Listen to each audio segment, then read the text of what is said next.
Bom dia, pessoal. Hoje a gente vai trazer uma arquitetura um pouco diferente, né, da arquitetura REST. É uma arquitetura orientada a eventos da cloud, utilizando, né, o Firebase Real-Time para a gente construir aquele jogo da velha que fizemos em client-side, em um multiplayer online, né, em real-time, utilizando o Firebase. Esse conteúdo, né, aqui revisando o conteúdo que a gente já viu, né, hoje nós vamos falar desse jogo da velha Firebase. É interessante, né, nós estamos desenvolvendo um jogo da velha aqui apenas para observar o conceito do client server em real time, mas esse é um conceito similar a qualquer aplicativo de tempo real, aplicativo colaborativo, onde você precise sincronizar dados entre os usuários e que esses dados aconteçam em tempo real. Por exemplo, um aplicativo de chat, uma tela de status de pedido que você precisa ver, por exemplo, no iFood, enquanto um restaurante aceita seu pedido, e você vai acompanhando em tempo real se ele já está em preparo, se ele já saiu para entrega. No Super Opa também nós temos diversos casos, né, em relação ao aplicativo do Personal Shopper, enquanto o Personal Shopper faz sugestão de produtos e altera a cesta de compra, faz pesagem de alimentos pesados e entra em contato com o consumidor. Então esse é o tipo de arquitetura bastante importante para diversos aplicativos modernos aí, né? Nós vamos ver como funciona esse conceito com o jogo da velha, porque o jogo da velha, como nós falamos antes, ele é um jogo simples, que todo mundo conhece as regras, e até para a gente entender, né, que mesmo um jogo simples, né, com papel na mão e uma caneta, a gente conhece as regras bem definidas e consegue jogar. Mas quando a gente transforma isso para o mundo digital, todas essas regras que a gente conhece no mundo real, elas precisam ser escritas, precisam ser bloqueadas para que a aplicação flua da forma que o nosso caso de uso espera, né? Sem falhas e sem furos na regra do jogo, na regra do caso de uso. Né? Nós vamos utilizar aqui Firebase, né? Para quem ainda não criou lá a conta, é só entrar aqui e criar a conta. Essa aplicação ela pode ser desenvolvida totalmente no Spark com os recursos locais que a SDK do Firebase instala na máquina, né, para desenvolvimento local. Não precisa realizar o deploy, tá? Mas se realizar o deploy no Firebase, ela vai estar dentro aí dos consumos gratuitos. Mas hoje nós vamos testar 100% aqui no client-side com os emuladores do Firebase. Esse conteúdo que eu trouxe, ele foi apresentado no Google I.O. de 2017. Tem aqui nos slides o link para quem quiser assistir o vídeo completo depois. Só com umas ressalvas que de 2017 para cá, né, quando o Firebase foi anunciado, o banco real-time do Firebase, ele evoluiu muito e mudou algumas coisas. Então, eu precisei fazer algumas adaptações no código para esse conteúdo funcionar, mas eu tentei adaptar o mínimo possível para ficar compatível aqui com o vídeo do Google I.O. Então, como nós vimos na semana passada, né, na nossa máquina local, dentro de um diretório vazio, nós vamos executar o Firebase init. Para esse conteúdo aqui, nós vamos fazer isso 3 vezes dentro da mesma pasta.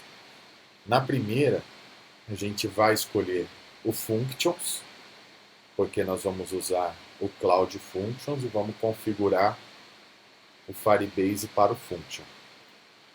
Após terminar, nós vamos para a segunda, nós vamos escolher o hosting, porque nós vamos hospedar o nosso client-side estático utilizando o hosting do Firebase. E por fim, nós vamos utilizar o Real-Time Database, utilizando o Firebase Init, escolhendo o Real-Time Database, para que a gente crie as regras de permissão do Real-Time Database, onde a gente vai poder dar permissões de leitura e escrita conforme o usuário, né, para que usuários diferentes não possam interagir com o banco de dados fora do nó em que lhe diz respeito, né? Mas a gente já vai ver isso. E aí, por fim, com todos os projetos configurados, basta a gente rodar dentro do nosso diretório no terminal o comando Firebase emulators:start, que ele vai subir um emulador para o Functions, para o host e para o Firebase Realtime, para tudo isso rodar na nossa máquina local e a gente possa fazer testes. Antes da gente subir para deploy no Firebase de produção, a gente consegue desenvolver e testar 100% nossa aplicação através dos emuladores, que é o que nós vamos usar hoje. Então, após iniciar os Firebase, a única coisa que nós precisamos ativar no nosso projeto é aqui no Firebase Authentication o provedor Google, né, para que a gente possa fazer um login com Google.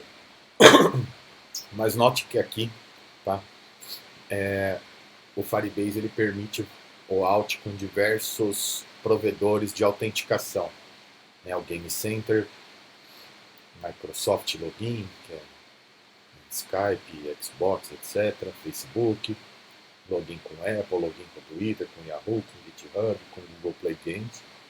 Né? Todos esses provedores estão disponíveis aqui para que a gente possa fazer login de uma forma fácil, sem se preocupar em armazenar senha do usuário, gerar token. O Firebase faz tudo isso para a gente e torna a aplicação ainda mais segura, porque como provedor externo de autenticação, né, nós não corremos o risco de a nossa base de dados coletar informações de segurança do usuário, né, e mesmo que por algum descuido ou qualquer outra coisa acessem o nosso banco de dados, os usuários estão protegidos pelos provedores de autenticação externa. Né? Ninguém conhece os dados do usuário. Ou também pode-se usar o provedor nativo, né? Que é o e-mail e senha, ou telefone, ou anônimo, que são os meios padrões aí quando você quer registrar um usuário e manter os dados do usuário na sua própria aplicação. Lembrando que hoje em dia, por conta da LGPD, você precisa justificar ao usuário sempre que você armazena dados pessoais de um determinado usuário e também precisa fornecer um mecanismo para que o usuário consiga excluir completamente os dados dele da sua base. Tá? Então isso é regra nova e vale a pena ficar atento, porque a aplicação pode se tornar ilegal caso as regras da LGPD não sejam cumpridas. Então, utilizando um provedor externo, eles já estão de acordo com as novas regras, fica mais fácil não se preocupar com isso. O jogo, ele vai ficar dessa forma. Aqui eu tirei um print screen da execução do jogo, onde eu fiz 2 logins, né? Um no Google Chrome, com a minha conta do Google do SuperOpa, e outro no Safari, com a minha conta pessoal do Gmail, né? Como o navegador precisa inicializar uma sessão, fazer o login com o Google, para testar a gente precisa de dois navegadores diferentes, né? No caso aqui eu usei o Google Chrome e o Safari, mas vocês podem usar o Chrome e o Firefox, Chrome Internet Explorer, Firefox Internet Explorer, tanto faz. Mas precisam ser dois navegadores distintos, porque a autenticação do Google ela é válida para o navegador e não para a tab. Então, é necessário que tenha dois navegadores diferentes para testar na mesma máquina. Ou também pode testar na sua máquina da rede, como nós vamos estar utilizando o ambiente local, pode passar o endereço IP da rede local para que outras pessoas dentro da mesma rede consigam testar. E no caso do deploy, basta passar o link do deploy de produção e aí pode-se testar também. Então, como que funciona essa macroarquitetura? Nós vimos na introdução ao Express que nós construímos REST Applications, REST APIs, onde nós fazíamos uma requisição para o servidor, uma requisição HTTP, do tipo GET, POST, PUT, etc. O servidor processava e devolvia uma resposta, uma requisição HTTP sempre chamada resposta. No protocolo de comunicação da internet, sobre HTTP ainda existe o conceito de sockets, WebSockets, onde uma requisição ela fica ativa e permite uma comunicação de mão dupla. Tanto o servidor pode acordar o cliente, quanto o cliente pode acordar o servidor. Nós não vamos falar sobre o WebSocket nativamente agora direto, mas isso é o que está por trás da SDK do Firebase Realtime. O Firebase Realtime ele fornece um pacote para que a gente coloque no nosso client-side e no server-side.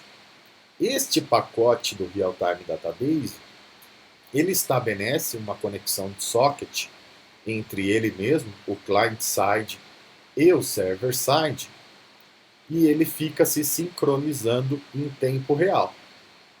Então, como que funciona essa nossa arquitetura sem a REST API? Ela vai ser uma arquitetura orientada a eventos na cloud, onde um determinado evento no servidor e no cliente vão acordar os processos. Então aqui a gente tem dois jogadores. A primeira coisa que esse jogador vai fazer é uma requisição HTTP no endereço do navegador que vai chegar aqui ao Firebase Host. O Firebase Host vai pegar o nosso HTML, JavaScript e CSS client-side, devolver para o navegador e o navegador vai montar a tela da aplicação client-side. Nesse HTML, CSS e JavaScript que o hosting devolveu, tem uma chamada para a SDK client-side do Firebase, que também vai ser instalada dentro da aplicação. E ao momento que isso acontecer, este banco de dados no client-side vai estar sincronizado com o banco de dados no server-side. Tá? Essa é uma característica da arquitetura do Firebase. E aí, com o client-side aberto, nós vamos clicar no botão de logar, porque para que a gente tenha um jogo multiplayer, a gente precisa da identidade dos jogadores, para distinguir quem é um jogador e quem é outro. E aí nós vamos chamar no botão de login um método de autenticação lá do Firebase, utilizando o provedor Google. Então ele vai pedir para você fazer login com o Google para entrar na aplicação. E aí então o client-side vai ter a tela com o botão de jogar. Quando ele clicar em jogar, ele vai estar escrevendo aqui no banco de dados dele local um comando. Este banco de dados local vai sincronizar com o remoto. O remoto, quando ele receber uma escrita, ele vai disparar um evento para as nossas funções, para o nosso back-end de funções, e esse evento vai tratar a lógica toda do comando e escrever de volta no banco de dados. Quando a nossa lógica escrever no banco de dados no lado server, esse banco de dados sincroniza com o banco de dados do lado client, dispara eventos para o lado client e o JavaScript do nosso lado client vai tomar as ações na tela, as regras de apresentação para exibir o jogo e as transformações da partida aqui no client-side. Então essa é a nossa macroarquitetura. Nós não fazemos do client uma requisição HTTP direta para o nosso back-end. Nós simplesmente escrevemos no banco de dados local e o banco de dados local que está sincronizado via socket com o banco de dados remoto é responsável por fazer esse tráfego de informações. Então essa é a macroarquitetura. Ela é uma arquitetura diferente da REST API, onde nós fazemos requisições diretamente para o back-end. Tá? Isso aqui no Firebase, o equivalente na AWS seria o AWS AppSync, que também teria um client-side aqui via sockets, ou até mesmo o Lambda com WebSockets e DynamoDB, que nós vamos ver essas arquiteturas também mais para frente. Tá? Esse seria o equivalente ao Firebase utilizando AWS. Então vamos lá. Rodando aqueles 3 inits do Firebase, nós vamos ter uma estrutura de pacote dentro do nosso diretório principal. Primeiro, o Firebase init ele vai criar esse diretório de functions com um arquivo de index, package.json e instalar os node modules. O segundo, do hosting, ele vai criar esse diretório public, onde nós vamos ter o nosso index.html, que é o código HTML do client-side, e aqui eu já criei mais 2 diretórios, o JS e o CSS, para a gente poder escrever o JavaScript do client-side e mais o arquivo de decoração aqui de estilo do CSS. E o terceiro Firebase init, ele vai criar o arquivo de database roles.json, que serve para a gente configurar as permissões do nosso banco de dados real-time e também para ele indicar para os nossos emuladores que nós estamos usando um banco de dados na hora da gente subir isso local. Daí aqui eu vou mostrar em tempo real para vocês, mas esse aqui é o nosso emulador do lado do client, aqui no nosso ambiente de desenvolvimento. E esse emulador, ele mostra aqui como vai ficar a nossa estrutura de dados no localhost na porta 9000. Como que vai funcionar essa estrutura de dados? Nós vamos ter 4 nós na nossa raiz do banco de dados real-time, no nosso arquivão do RealTime-DB, sendo que um é responsável pelos comandos. Os comandos, uma vez que ele escreve no banco e o servidor dispara o evento, ele já deleta. E aí ele vai ter um nó, que são os games, onde vai ter o ID do game que estiver acontecendo, a lista de movimentos que tem no jogo e a identificação do jogador 1 e a identificação do jogador 2 e de quem é o turno corrente, a vez de qual jogador para jogar. O estado dos jogadores, com uma mensagem e o identificador do game, né? Então, essa mensagem vai estar sendo sincronizada com a tela no client-side. Então, nesse caso aqui, o jogador 2 é a vez dele. Então, na tela dele está escrito é sua vez, faça uma jogada. E na tela do adversário está aguardando outro jogador. Lembra que eu falei que a estrutura de dados ela é muito importante para a eficiência da aplicação. E saber como nós queremos ler a informação faz parte de como tornar a estrutura de dados mais enxuta. E aqui os jogadores. Ou seja, nós precisamos consultar rapidamente qual que é o caminho até chegar no estado do jogo.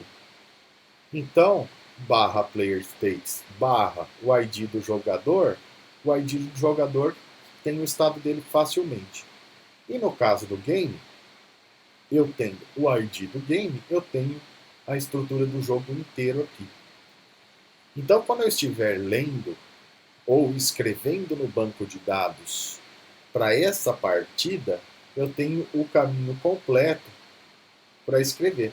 E aqui em games podem estar acontecendo diversos jogos simultâneos e podem ter diversos jogadores em estados diferentes. Mas como cada client-side que se autenticou no Google tem o ID do jogador, então o jogador conhece o próprio ID dele e consegue, tanto em games, quanto no estado, quanto no players, saber as informações pertinentes a ele e escrever essas informações. Aqui nos players a gente só tem aqui o nome e a fotinho do jogador que se autenticou. Tá? Então assim ficou a nossa estrutura. Então agora vamos ver uma execução e aí nós vamos entrar no código para ver como que essa arquitetura funciona. Eu vou executar aqui o Firebase Emulators Start para ele subir os 3 emuladores aqui do Firebase aqui na máquina local. Ele está um pouco lento aqui por conta da transmissão.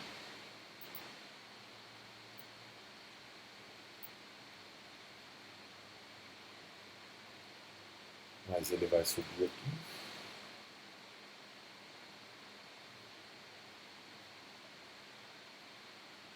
Aqui no meu caso ele mostra um warning,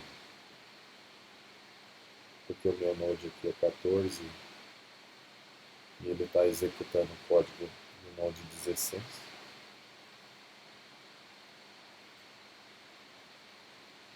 Mas para esse código os dois são compatíveis, então não há um problema. Aqui ele está startando o banco de dados, o emulador do banco de dados, startando o host, startando a UI dos emuladores. Aqui ele já startou o Firebase Hosting no ambiente local, então a gente vai poder acessar client-side. Então aqui ele já startou todos os emuladores. E aí ele diz para a gente que o emulador das funções está na porta 5001, o emulador do banco de dados está na porta 9000 e o emulador do hosting para o client-side está na porta 5000. E aí ele também sobe para a gente um hub dos emuladores Firebase na porta 4400 aqui, que pode ser acessada e pode ser vista na porta 4000. Então, o que é esse hub de emuladores? Deixa eu acessar aqui, primeiramente, a porta 4000, para mostrar o que é esse hub dos emuladores. Então, isso tudo está rodando em client-side. Então, aqui, ó, nós temos o emulador de funções que está ativo, o emulador de banco de dados real-time também está ativo, e o emulador de hosting, né, hospedagem, também está ativo. E cada um de suas portas. E aqui nesse hub, nós podemos entrar nos detalhes de algum emulador. Eu vou abrir aqui o emulador do banco de dados, que vai ser onde nós vamos estar armazenando as informações. No emulador de banco de dados, ele já cria um fake server, um Firebase e um Firebase Realtime, DB. Né? Que aqui, ó, no nosso nó principal, que é Dev Junior Default, Realtime Database, ele não tem nada aqui dentro. Então, nós vamos inicializar um client-side, né? Como ele logou lá, o client-side está na porta 5000, o host. Então, vamos abrir aqui uma aba.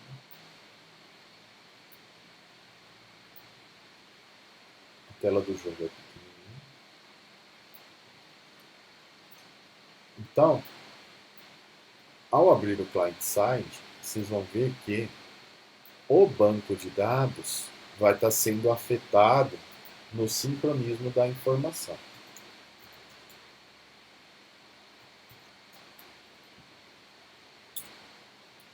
Vou abrir aqui o jogo client-side. Como eu já tinha feito o login, ele já autenticou automaticamente.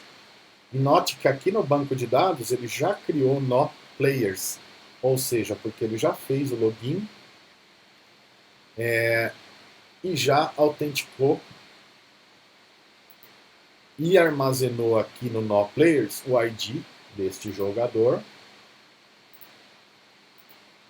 o nome e a URL da foto do jogador. E ele está aqui, o jogador está aqui, e tem o botão jogar. Vamos clicar em jogar. Quando a gente clicar em jogar, nós vamos disparar um comando, ou seja, nós vamos escrever no nosso banco de dados local do client-side um comando, ele vai se sincronizar com esse banco de dados aqui do servidor e vai disparar um evento de comando para que a nossa função tome uma determinada ação com esse comando. Então, vou clicar em jogar. Ó, apareceu aqui a lista de comandos e o comando já sumiu. Né? Porque o nosso server-side interpretou o comando que foi disparado e criou aqui mais dois nós. Um nó para estado de jogadores, onde eu tenho o ID desse jogador aqui, dizendo que ele está em partida. E temos aqui a partida corrente, o ID dessa partida corrente. Porque ela ainda não se transformou num jogo. Ela é uma partida de lobby, onde o cliente está aguardando mais um adversário para continuar. Então, vou abrir aqui o Safari e vou conectar outro jogador.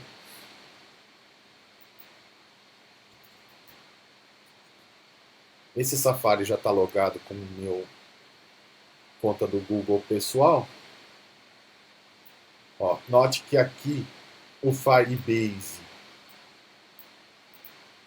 já logou mais um jogador, então agora nós temos dois jogadores, porém só um deles está com o estado aqui de aguardando a partida, esperando algum adversário. Então eu vou clicar jogar no segundo client, e aí sim, ao clicar jogar, note que o matching sumiu, porque agora aquele matching de lobby aguardando a jogada se transformou em um game. E este game contém os dois jogadores e a vez do jogador, do ID aqui, começando com Z, que é este jogador aqui do Chrome. Então o jogador do Chrome vai fazer uma jogada. Ao fazer, ele já sincronizou com o banco já disparou para todos os clientes e já inverteu a vez do jogador.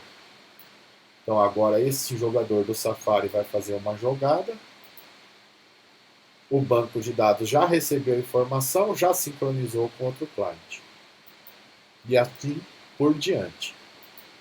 Esse jogador, note que em real time, todos os bancos de dados estão sincronizados.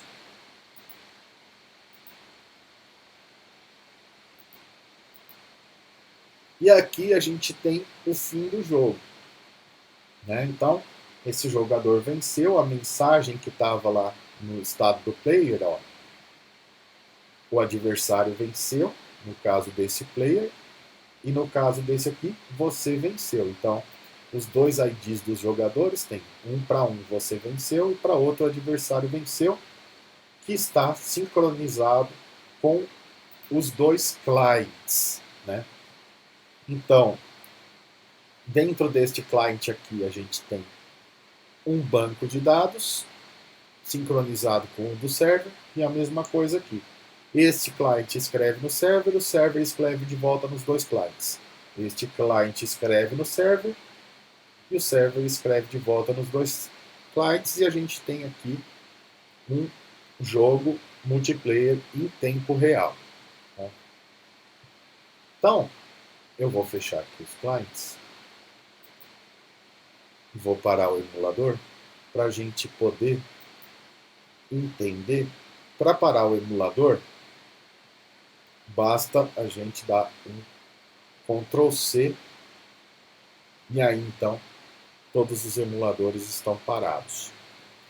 E aqui, durante a execução, né, nós temos aqui todos os logs que aconteceram do console.log do server-side. Então, primeiro, vamos olhar o nosso server-side, que é o Functions.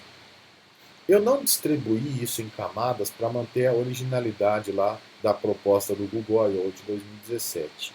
Só fiz algumas adaptações. Então, para vocês rodarem este código, né, vocês podem abrir uma pasta nova da aula e executar os Firebase inits e então copiar o código e estudando o código que está aqui na aula 18, que já está adaptado para o Firebase atual. Então aqui a gente tem no nosso index, né, o nosso server-side inteiro, ele está aqui dentro do index.js. Né? A gente poderia distribuir as camadas para deixar o código mais organizado, mas a proposta ele está toda aqui. E a diferença desse index para os que nós vimos anteriormente, utilizando a arquitetura REST, é que, neste caso aqui, o export do Node, ele vai escutar o evento do banco de dados na referência /commands /uid /command id no evento de escrita e vai disparar uma error function aqui. Então, o que isso significa? Nós importamos a biblioteca aqui do Firebase Functions no server-side e sempre que o banco de dados receber um evento de escrita no caminho /commands qualquer ID e qualquer command ID, ele vai disparar um evento lá no servidor e invocar essa função aqui. Né? Sempre que aconteceu uma escrita, e aqui existem diversos eventos no Firebase, poderia ser na leitura e etc. Então, sempre que o Firebase recebeu uma escrita, ele dispara no server-side esta função. E como isso acontece?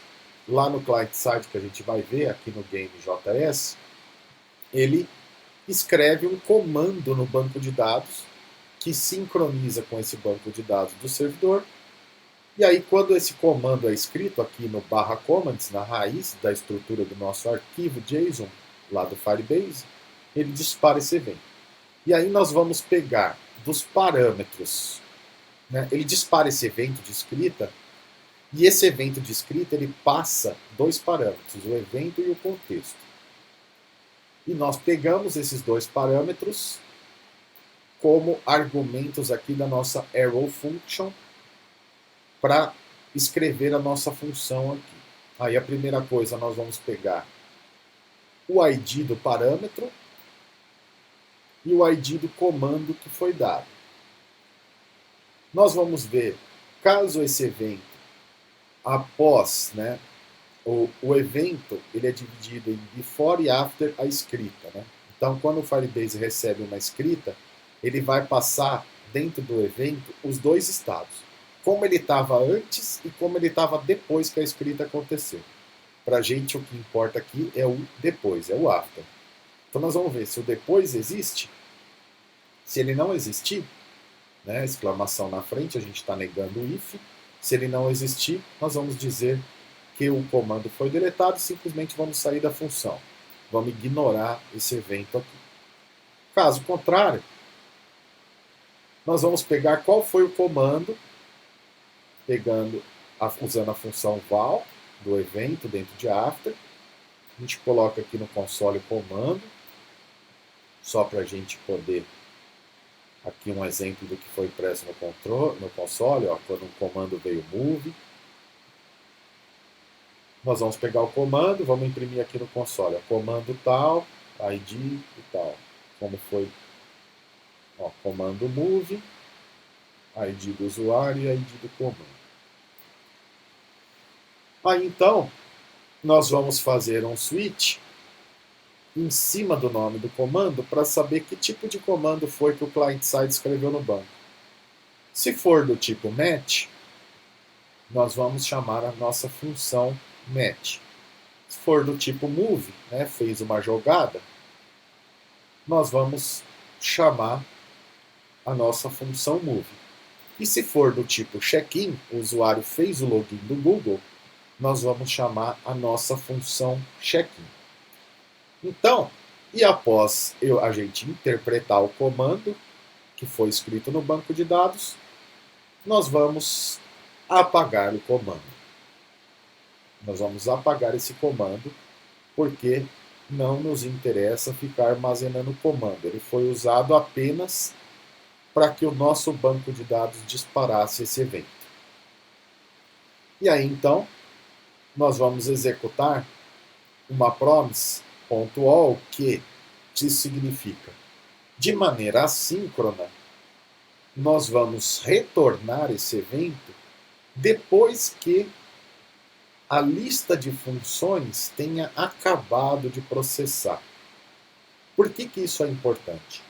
No server-side de cloud, tanto do Firebase quanto da AWS Lambda, o seu código ele inicializa um Node.js, executa, responde e morre. Ele simplesmente desliga. Ele vai ficar ligando a cada vez que as requisições chegarem. Então, se você retornar isso sem aguardar a execução das funções que estão acontecendo aqui de forma síncrona, ele não vai processar e ele vai dar uma resposta e essa resposta vai quebrar o seu client-side. Então, é importante aguardar aqui com promise.all todas as funções em execução para aí sim retornar para o evento principal e ele matar aqui a nossa function. Então, esse aqui é o export que fica escutando um evento de escrita nesta árvore aqui do Firebase. /command, /id, /command-id. E aí, então, caso o comando seja net, ou seja, eu cliquei lá em jogar, o que eu vou fazer? Eu vou pegar aqui a raiz do nosso banco de dados, que foi passada como parâmetro aqui, que na verdade, aqui eu fiz, daria para fazer diferente, tá? Mas eu fiz assim para ficar mais fácil de explicar. Esse é o tipo de coisa que já não funciona no código lá de 2017. Tá? Por que eu fiz? Como eu quero saber a raiz do meu banco, eu peguei a referência do banco no after, até aqui, e falei que 3 vezes o pai dela é a raiz. Né? Então, o nosso comando foi barra command barra id barra cmd. Então, o pai desse e o pai desse é a raiz. É o nosso banco de dados raiz. Por quê? Eu preciso do raiz para poder criar, né, as outras estruturas. No caso do match, né, que foi o primeiro comando, quando o jogador clicar em jogar, nós vamos pegar na raiz, vamos procurar pelo shield match, vamos executar uma transação que nos retorna data. E data vai servir como argumento aqui na nossa arrow function. E nós vamos executar aqui no console qual foi a data. Nós vamos ver se data for nulo, significa que eu estou aguardando um desafio. Né? Se não tem uma transação de matching para a árvore dessa transação, então eu estou aguardando um desafio aqui e retorno o ID do jogador que está aguardando.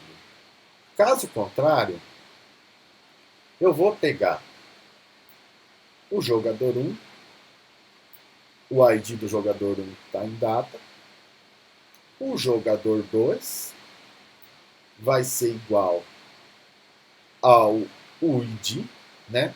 Por quê? Se tem data, se não tem data, significa que eu sou o primeiro jogador. Né? A nossa mesa ela é composta por 2 jogadores. O que chegar primeiro, o que abrir o jogo, que clicar primeiro no botão em jogar, vai ser o jogador 1. O próximo vai ser o 2. Se está nulo, significa que não tem nenhum jogador. Então, ele vai ser o 1 e vai retornar. Caso contrário, significa que já tem alguém lá esperando. Se tem alguém esperando, o valor que está lá em data é o meu jogador 1. E o jogador que disparou esse evento é o jogador 2. Então, vou pegar o jogador 2.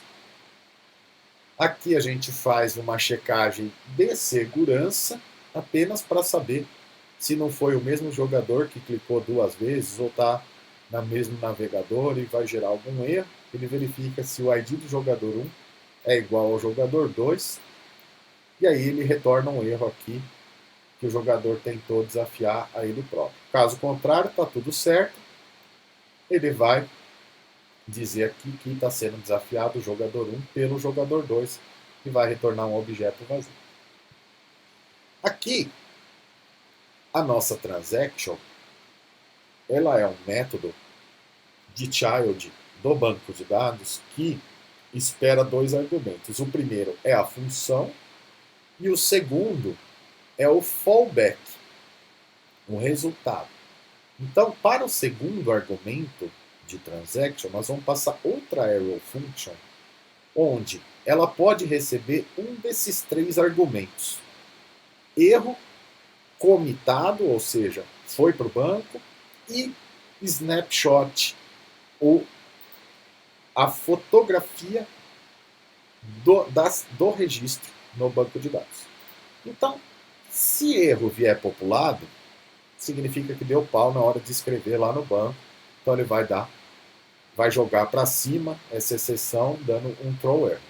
Caso não deu erro, então ele vai retornar o objeto comitado e a fotografia do registro. O terceiro argumento pode passar falso. Então, .then, nessa arrow function, ele aguarda uma promessa. Então, esta arrow function vai ter o .then, que é a execução dela, enquanto ela aguarda a resposta do banco de dados. Ela é uma função assíncrona. Quando isso acontecer, né? Quando isso acontecer,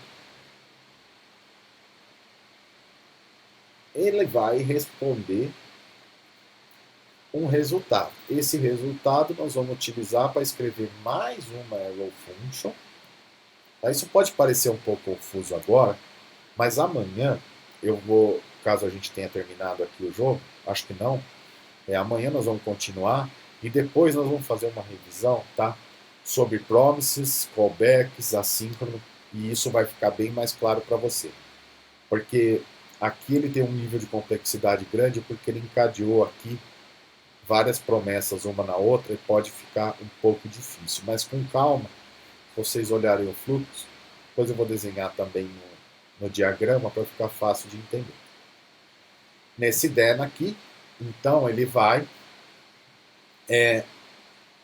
pegar o valor do snapshot, vai verificar esse estado do jogador, caso o matching e o match ID sejam correspondentes, ele vai pegar o player states barra o ID do usuário e vai colocar a propriedade que o matching está true. Quando ele faz isso, ele está... agora como eu liguei o emulador, ele apagou aqui o banco, mas ele colocaria ali na árvore do player states a partir. Caso contrário, ele vai criar um novo estado do jogador, ou seja, aqui ele vai iniciar o barra game, ou seja, dois jogadores se encontraram, então ele não precisa mais do matching, e aí o matching passa a ser a árvore barra games, onde ele vai armazenar o estado do jogo, como a gente viu lá na estrutura de dados. A árvore barra games é composta pelo ID do jogo e dentro dela a gente tem o ID de cada um dos jogadores, de quem é o turno e o ID de check-in, de login do jogador 1 e do jogador 2. Aí ele inicializa o jogo, né? Ele acabou de criar o objeto do jogo, então significa que ele está iniciando o jogo. Ele define os objetos do player states para o jogador 1 como sendo o primeiro jogador, então ele já inicializa que é a vez do jogador 2, do jogador 1. E o jogador 2, ele tem a mensagem no cliente, que é a vez do outro jogador. E aí a gente vai retornar tudo isso, aguardando a execução de todas as promises, né, de todos os métodos assíncronos, que é o PR Game, o estado 1 e o estado 2, né, que são a escrita no banco. A escrita no banco, ela é um evento assíncrono. O banco leva um tempo para escrever, depois ele responde que escreveu. Então, antes da gente retornar, da gente sair dessa função, nós precisamos aguardar a escrita do jogo, a escrita do jogador 1 e a escrita do jogador 2 no banco. E esse é o método match. Tá? Aí nós vamos ter o método move, que é o segundo comando possível lá. Ele também recebe a raiz do banco de dados, o ID do jogador e o comando. Sendo que no comando, quando é um movimento, ele vai passar X e Y, indicando qual que é o nosso quadrante lá do jogo da velha. Então, ao fazer um movimento, eu pego aqui quem é o jogador, a posição X e a posição Y que ele jogou. Então, aqui eu faço uma verificação também de segurança, só para ver se X e Y estão dentro da matriz de 3×3. Caso não, significa que é um movimento inválido. Alguém hackeou o cliente lá, mandou um comando fora do esperado, ou o nosso cliente está com algum bug que mandou um XY errado. Daí então, ele vai encontrar o jogador deste ID lá na árvore player state do nosso banco de dados, vai declarar aqui algumas variáveis dos estados, e aí então ele vai dizer que lá o nosso banco de dados era um valor, então vou pegar o snap, que é o valor do banco de dados deste player state UID, e se ele existe e se existe um game para este jogador, existe um ID de game no estado do jogador que a gente viu lá na árvore. Então nós vamos chamar o transact move, né, para fazer a jogada, a transação de movimento, passando a raiz, o ID do jogador, o ID do jogo, o X e o Y do quadro do jogo da vela. Caso contrário, significa que ele não está no jogo. Se ele não encontrar este caminho no banco de dados, é porque essa árvore não existe e ele não está no jogo. E aí, caso o método once do banco de dados der alguma exceção, qualquer coisa que tiver quebrada, ele vai estourar um erro aqui, dizendo que a jogada está falha, vai imprimir aqui o resultado do erro e vai fazer um update nessa mensagem aqui do jogador para informar na tela do jogador qual que é o erro que deu aqui no banco de dados. E aí, caso tinha dado sucesso aqui, nós vamos chamar o transaction move, que espera mais uma vez a raiz do nosso banco, o ID do usuário, o ID do jogo, quadrante XY do jogo da velha. Aí ele vai na raiz do nosso banco, no filho games, barra o ID do jogo. Aí sim, ele vai verificar, né, assim como nós verificamos no nosso jogo da velha, se o jogo não acabou, se é uma jogada válida, etc. E aplicar. Caso erro, as mesmas coisas, né, e aqui tem uma série de possibilidades de erro e de sucesso. E aí então, quando ele verificar e escrever no banco a jogada, ele vai chamar o nosso método que notifica todos os jogadores sobre aquela jogada e inverte a vez do jogador, né, da mesma forma que a gente viu. Então aqui tem um método de verificação que checa e aplica o movimento, que foi invocado ali na função de cima. Então aqui ele só vai ver os IDs do jogador, se é jogado do jogador 1, se é do jogador 2, faz um else aqui só de segurança, verifica se o turno está correto, né? Se a jogada veio para o jogador que era realmente da vez. Isso aqui é interessante porque quando a gente faz qualquer aplicação client-server, toda a regra de negócio e essas verificações, mesmo que elas existam no client, elas precisam estar no server, né? Porque como eu já falei antes, a gente não tem controle sobre o client-side, sobre o código que executa na máquina do usuário. Ele pode ser hackeado, ele pode ter qualquer programa hacker instalado nele, ou sniffer de pacote, etc., para ficar modificando as informações. Então, toda informação precisa ser verificada do lado do servidor, né? Parece, pô, aqui é claro que era o jogo. Sim, é claro no fluxo comum. Mas e se ele hackeou o client-side, mandou um pacote inválido, ele vai quebrar o jogo, né? Então, toda a verificação tem que ser feita no server-side da regra de negócio. E aí aqui ele verifica se tem espaço vazio. Da mesma forma,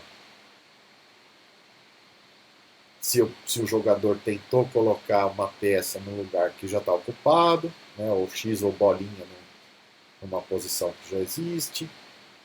Verifica se o jogo acabou. Caso não, ele vai pôr aqui o movimento no banco de dados. Se o jogo acabou, então ele vai ver se o jogador 1 ganhou, se o jogador 2 ganhou, se deu velho. Caso contrário, ele inverte o turno do jogador. Se era a vez do jogador 1, vira a vez do jogador 2 e vice-versa. E retorna o estado do jogo para o método que invocou. Aí então a gente tem a função que notifica os jogadores. E aí o que essa função faz? Simplesmente escreve lá no game state do jogador a mensagem. Que essa mensagem, ao escrever no estado do jogador, no banco de dados do servidor, o banco de dados local do cliente também recebe o evento. Então, escrevendo aqui se ele venceu ou se o adversário venceu, se deu velho e vice-versa aqui, para todas as situações aqui. Ou se era simplesmente uma inversão de jogada. Né? Se acabou, ele escreve as mensagens, se não acabou, ele inverte a jogada. E aí, então, ele escreve tanto na raiz do jogador 1 quanto na raiz do jogador 2 o novo estado. Isso vai fazer com que o Firebase lá do client-side acorde e modifique a tela do jogo.